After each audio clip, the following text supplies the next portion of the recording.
ಕನ್ನಡದ biggest reality show Bigg Boss ಕೆಲವೇ ದಿನಗಳಲ್ಲಿ ಶುರು ಆಗ್ತಾ ಇದೆ. ಸೆಪ್ಟೆಂಬರ್ ಇಂದಾನೇ ಬಿಗ್ ಬಾಸ್ ಬರ್ತಾ ಇದ್ದು ಈಗಾಗಲೇ ಆಡಿಷನ್ ಕೂಡ ನಡೀತಾ ಇದೆ. ಸೊ ಈ ತಿಂಗಳಲ್ಲಿ ಆಡಿಷನ್ ಎಲ್ಲ ಕಂಪ್ಲೀಟ್ ಮಾಡಿ ಶಾರ್ಟ್ ಲಿಸ್ಟ್ ಮಾಡಿದ ನಂತರ ಯಾರು ಮನೆ ಒಳಗಡೆ ಹೋಗ್ತಾರೆ ಅಭ್ಯರ್ಥಿಗಳನ್ನ ಆ ಸ್ಪರ್ಧಿಗಳನ್ನ ಫೈನಲ್ ಮಾಡಲಾಗುತ್ತೆ. ಸೊ ಈಗಾಗಲೇ ಭಾನುವಾರ ಅಷ್ಟೇ ಸುದೀಪ್ ಅವರು ಬಂದಿದಂತಹ ಪ್ರೊಮೋ ಕೂಡ ರಿಲೀಸ್ ಆಗಿದ್ದು ಶೋ ಬಗ್ಗೆ ಸಾಕಷ್ಟು ಕುತೂಹಲಗಳು ಎಲ್ಲರಿಗೂ ಕೂಡ ಜಾಸ್ತಿ ಆಗೋಗಿದೆ. ಈ ನಡುವೆ ಸೀಸನ್ 13ರ ಸ್ಪರ್ಧಿಗಳಾಗಬೇಕಾದ್ರೆ ಮೊದಲು 3 ಸವಾಲುಗಳನ್ನ ಎದುರಿಸಬೇಕಾಗತ್ತೆ ಅಂತ ಕೂಡ ಮಾತಾಡ್ಕೊಳ್ಳಾಗ್ತಾ ಇದೆ.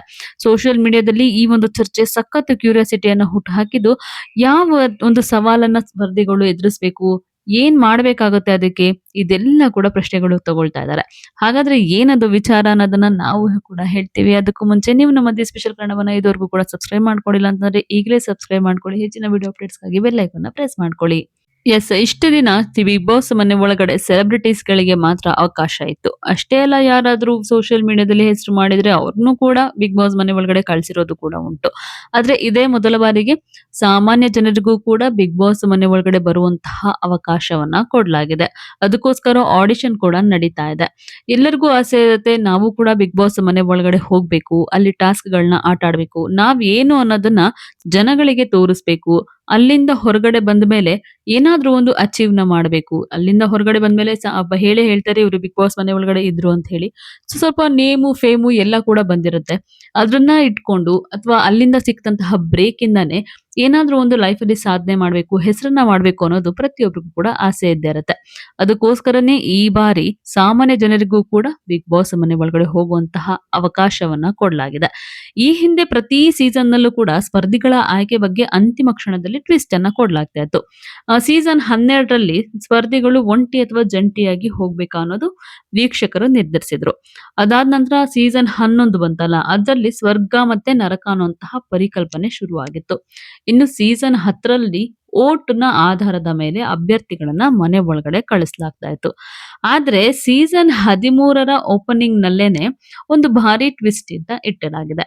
ಅದೇನಪ್ಪಾ ಅಂತಂದ್ರೆ ಮಾಜಿ ಸ್ಪರ್ಧಿಗಳು ಇಲ್ಲಿ ಬರ್ತಾರೆ, ಅವರು ಓಕೆ ಹೇಳಿದ್ರೆ ಮಾತ್ರ ಮನೆ ಒಳಗಡೆ ಸ್ಪರ್ಧಿಗಳು ಹೋಗ್ತಾರೆ. ಈ ಒಂದು ವಿಚಾರ ಇದೀಗ ಸೋಷಿಯಲ್ ಮೀಡಿಯಾದಲ್ಲಿ ಓಡಾಡ್ತಾ ಇದೆ. ಹಾಗಾದ್ರೆ ಆ ಜಡ್ಜ್ ಯಾರಾಗ್ತಾರೆ ಅಂತ ನೋಡೋಣ.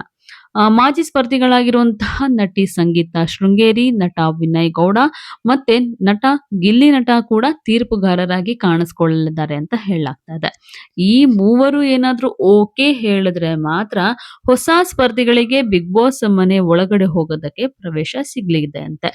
ಇನ್ನು ತೀರ್ಪುಗಾರರಾಗಿ ಸಂಗೀತ ಶೃಂಗೇರಿ, ವಿನಯ್ ಗೌಡ, ಗಿಲ್ಲಿ ನಟ ಬರಲಿದ್ದಾರೆ ಅನ್ನೋದ್ರ ಬಗ್ಗೆ ವಾಹಿನಿಯವರಾಗಿರ್ಲಿ, ಕಲರ್ಸ್ ಕನ್ನಡದವರಾಗಿರ್ಲಿ, ಬಿಗ್ ಬಾಸ್ ಅವರಾಗಿರ್ಲಿ ಯಾವುದೇ ರೀತಿಯಿಂದನೂ ಅಧಿಕೃತ ಮಾಹಿತಿಯನ್ನ ಕೊಟ್ಟಿಲ್ಲ. ಸದ್ಯ ಈ ಬಗ್ಗೆ ಸೋಷಿಯಲ್ ಮೀಡಿಯಾದಲ್ಲಿ ಒಂದು ಪೋಸ್ಟ್ ವೈರಲ್ ಆಗ್ತಾ ಇದೆ. ಒಂದು ವೇಳೆ ಈ ಮೂವರೇನಾದ್ರೂ ತೀರ್ಪುಗಾರರಾಗಿ ಬಂದ್ರೆ ಮೊದಲ ದಿನನೇ ಶೋ ಹೆಚ್ಚು ಸದ್ದು ಮಾಡುವ ನಿರೀಕ್ಷೆ ಇದೆ ಅಂತ ಕೂಡ ಹೇಳಲಾಗ್ತಿದೆ. ಸ್ಪರ್ಧಿಗಳು ಬರ್ತಾರೆ, ತಮ್ಮದೊಂದು ಏನಿದೆ ಅವರ ಬ್ಯಾಕ್ ಗ್ರೌಂಡ್ ಏನಿದೆ ಎಲ್ಲ ಕೂಡ ವಿಡಿಯೋಗಳು ಪ್ಲೇ ಆಗುತ್ತೆ. ಸೊ ಅದಾದ ನಂತರ ಇವ್ರು ಯಾಕೆ ಹೋಗ್ಬೇಕು ಅಂತ ಕೂಡ ಹೇಳ್ತಾರೆ. ಈ 3 ಜನ ಡಿಸ್ಕಸ್ ಮಾಡಿ ಓಕೆ ಹೇಳಿದ್ರೆ ಮಾತ್ರ ಅವರು ಮನೆ ಒಳಗಡೆ ಕಾಲಿಡ್ತಾರೆ, ಇಲ್ಲ ಅಂದ್ರೆ ಇಲ್ಲ ಅನ್ನುವಂತಹ ಮಾತು ಇದೀಗ ಸೋಷಿಯಲ್ ಮೀಡಿಯಾದಲ್ಲಿ ಓಡಾಡ್ತಾ ಇದೆ. ಇನ್ನು ಬಿಗ್ ಬಾಸ್ ನ ಒಂದು ಪ್ರೋಮೋ ಜೂನ್ ನಲ್ಲೇನೆ ಬಿಡುಗಡೆ ಆಗೋಗಿತ್ತು. ಸಾಮಾನ್ಯ ಜನರಿಗೂ ಕೂಡ ಈ ಬಿಗ್ ಬಾಸ್ಗೆ ಆಹ್ವಾನವನ್ನ ಮಾಡಲಾಗಿತ್ತು.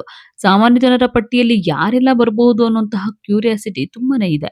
ಇನ್ನು ಸೀಸನ್ 12ರಲ್ಲಿ ಗಿಲ್ಲಿ ನಟ, ಜಾನ್ವಿ, ಅಶ್ವಿನಿ ಗೌಡ ಮತ್ತೆ ರಕ್ಷಿತಾ ಶೆಟ್ಟಿ ಹೆಚ್ಚು ಸದ್ದನ್ನ ಮಾಡಿದ್ರು. ಅಂತಿಮವಾಗಿ ಗಿಲ್ಲಿ ನಟ ಸೀಸನ್ 12ರ ಟ್ರೋಫಿಯನ್ನ ತಮ್ಮದಾಗಿಸ್ಕೊಂಡಿದ್ರು.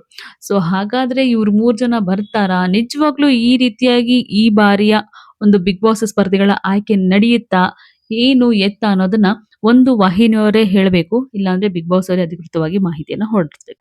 ಕಾದ್ ನೋಡೋಣ ಈ ಬಾರಿಯ ಬಿಗ್ ಬಾಸ್ ಸ್ಪರ್ಧಿಗಳ ಆಯ್ಕೆ ಹೇಗಾಗುತ್ತೆ ಅಂತ.